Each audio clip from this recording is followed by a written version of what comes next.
New Delhi is Mr. Kamal Datta. He's a foreign policy analyst and a supporter of India's ruling party, the BJP. Mr. Datta, welcome to the programme. We've been talking about the draft communique, which they are working on this evening. You'll know about the tensions surrounding Ukraine. What do you think they're going to get when it comes to the final statement? Well, the G20 Summit this year in India is being held in a very complex kind of a situation.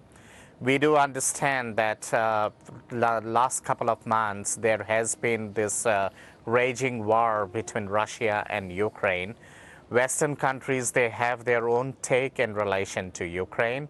Russia has its own take in relation to Ukraine. Our Honorable Prime Minister has said this many a times, and we have advocated this many a times, that 21st century is not an era of war, but it is an era of peace, tranquility, and brotherhood. The theme of the G20 summit here in India is based on that notion itself, the notion of one family, one world, and a universal brotherhood. It's based on the ancient Sanskrit scripture of Vasudhaiva Kutumbakam. Our Honorable Prime Minister has said it many times to His Excellency, the President of Russia, as well as to His Excellency, the President of United States of America, and also to the NATO countries, that it is time to negotiate and come to the table and find out a lasting solution in relation to this conflict.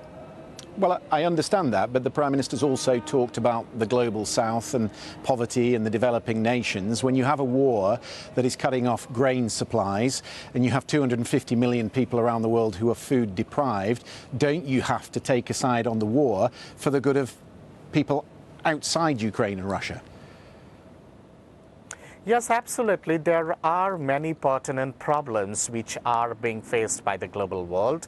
One is in relation to the recession across the globe. Together with that, of course, we have this international labor crisis. Then we have this issue of environmental degradation, the carbon issue, and many plethora of other issues in relation to food security, in relation to impoverished nations and their hopes and expectations from the developed world. So there are plethora of issues, and India has spoken about all this in different forums, whether it was in the BRICS or whether it was in Shanghai Cooperation or in the ASEAN Summit. And I think our Prime Minister and our Foreign Minister would be advocating this in the G20 Summit also. So in my understanding, we need to come out to a kind of a consensus in relation to all these kind of important issues, which is very, very important for the global world. Our Prime Minister has advocated the idea of G21, in which the African Union should be included. I would go a step forward. I would say that in future we really have to think about the incorporation of the Pacific Island countries, the small countries of Micronesia, Polynesia, who have so been affected by climate. which have been unrepresented in international forums.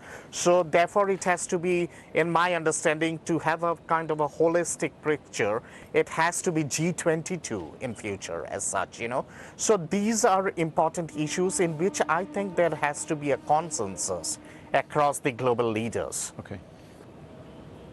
Mr. Datta, very good of you to join us this evening. Thank you very much indeed for your thoughts. We're going to take a short break. You're watching